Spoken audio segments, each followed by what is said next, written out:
Здравейте на всички, скъпи приятели! Ето, в моята оранжерия съм пак съм в моята оранжерия и отглеждам био спанак.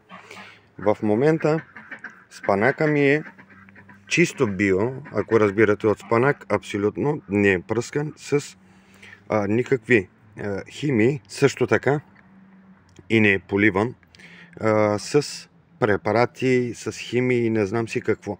Само с чиста вода. Вижте. Как може да отглеждате биоспанак, ще ви кажа сега.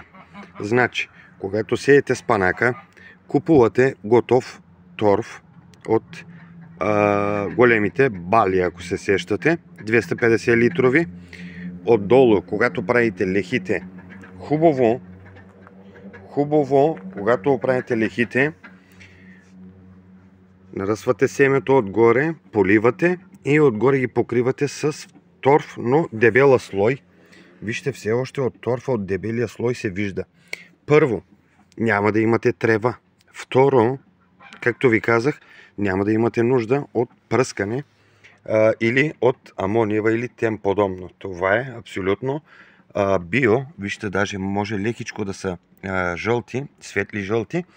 Това е знак, че наистина спанака ни е био. А как ще го подсилиме? Ще ви кажа и друга тайна. Значи дървесна пепел. С дървесна пепел ще ги поръсим отгоре дървесната пепел и ще поливаме обилно.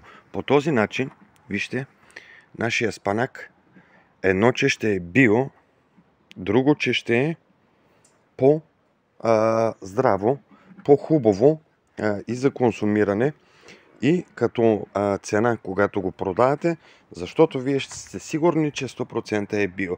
Вижте, лехите, аз ги направих така, не тесни, а широки.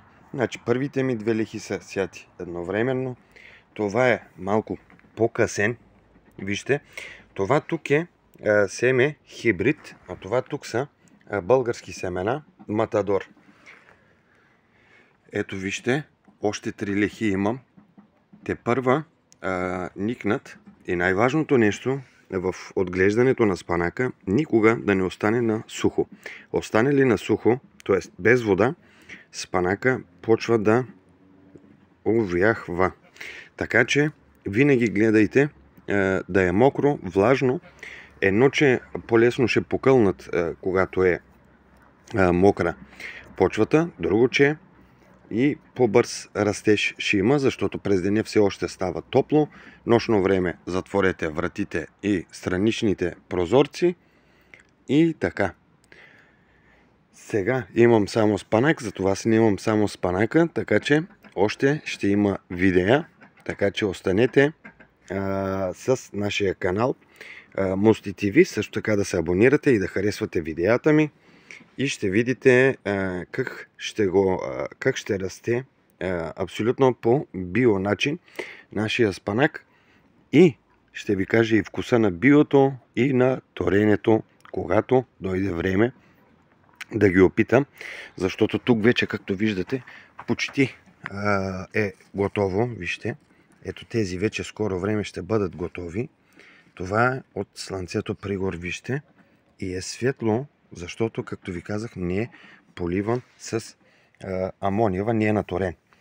Така че, желая на всички ви хубав ден, останете живи и здрави и до следващите ми видеа. Чао от мен!